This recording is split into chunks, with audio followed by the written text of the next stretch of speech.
anyone else notice that Dave Filoni really likes the whole farmer uprising thing? Because that's a plot of a good 5 episodes of the Clone Wars.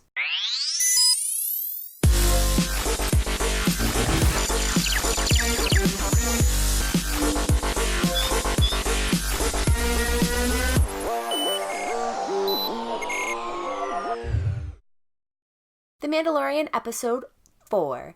After the hype of Episode 3, it was going to be hard to live up to that. But with some new characters, a new setting, and potentially new information regarding our lovely Mandalorian, does this episode meet the mark? First things first, we're just going to say Baby Yoda is very cute. Getting that out of the way, I feel like we need to just disclaim that. Everyone knows he's a new meme every single week. I love that.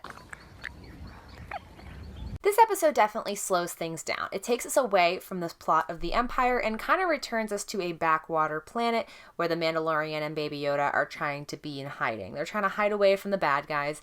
And, that is the general plan. But as we know in Star Wars, danger is never too far around the corner. And in this, it's the form of the Crunians, which we don't really get much information on other than the fact that they are a tribe that's one step over from the sanctuary that the Mandalorian and Baby Yoda find and try to call home. We meet quite a few new characters over there, but the only ones that really take any matter and merit that belong to this sanctuary are Omera as well as Winter. Winter is coming.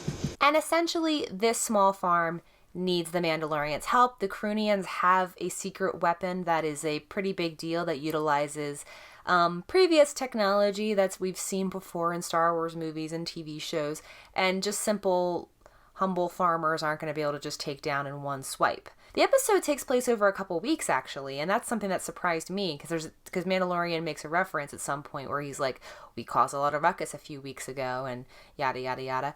I really enjoyed the new characters. It was good to see some female faces on screen, particularly some strong ones as well. Like, we see it in brute strength in the form of Cara Dune, who I absolutely want to see come back in further episodes. She's very cool, and her introduction is really neat too. I really liked her backstory because it attributes to both the Empire and the Rebellion, basically. And I feel like she reminds me a little bit of Dr. Aphra from the comics, but, not bad. And just the way that she's snarky and just kind of her way about how she handles Mando and how she talks to people as well. I thought she was really interesting. I really liked Omera as well. I think that she had a certain softness to her, but a quiet strength that I really enjoyed, and how she would really do anything for her daughter. It's not the first time we've seen something like this in Star Wars, and obviously not in the media in general, but it reflected how Mando is with Baby Yoda, kind of. And speaking of this father-son relationship, it is taken to new levels in this episode. I really enjoyed seeing both his protectiveness and just how he sighs at him and how he just interacts with little Baby Yoda. He's truly taken him on as his son in this episode. He's even referred to as his boy and everything like that. It's interesting that we get to see this bond, and it's such a good foundation for found family. I really would like to see some of these other new characters come back to be a part of that, because I think Mando at this point has led a life of solitary, and it's kind of it seems very lonely, but he has a good little personality. There's a few more one-liners in this episode, particularly more talking. It's definitely quieter, and the conflict doesn't have that much to do with the central plot of the story. And I think that a lot of people are a little troubled by that just because we are halfway through the season. And I can understand that in a way. When this happened in episode 2, it made more sense because we were still kind of dipping our toes into the Mandalorian and where this was going. And it still kind of had to do with what we were supposed to be doing, like what the main objective was. So this episode, it does take you a little bit away from that, because there's kind of a clear way they could have made this linked more to the post-Empire world that we're linked in. I don't think it necessarily had to be these native savages that were there or these intruders or anything like that. I don't think it necessarily had to be that, considering we don't get much information on them. It's just not the strongest episode I think that we've seen so far in terms of how the plot strings together. I still like everything that I see, and I like everything that happens. It felt extremely reminiscent of a Clone Wars episode to me, though. This seemed like something, a 30-minute, kind of one-off a little bit with the Clone Wars. It actually reminded me a lot of that episode where Ahsoka and Anakin teach those pacifists how to fight.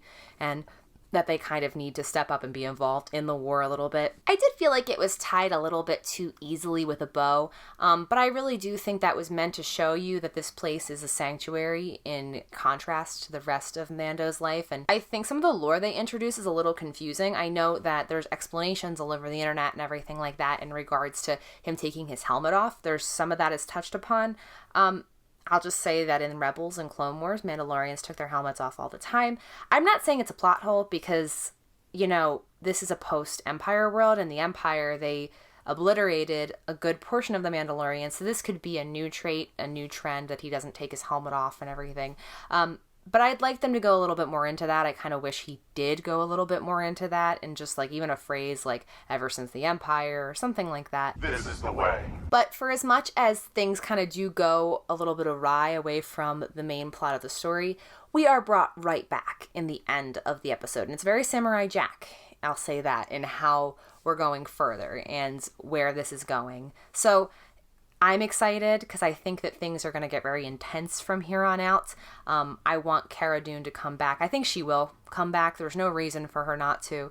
I think her character fits very well into the frame of this story, given her backstory. But I definitely don't think it was a throwaway episode. I think we get where we need to go. We see Mando be put in a position where he's given this opportunity of another life. And I think with every hero's journey, that's kind of meant to be the case. Whether or not we see him go back here or not, that's a different story. We might someday. So I'm very curious where it's going to go. I'm excited. I'm always excited for the next episode of this show. May the Force be with you guys. See you next week.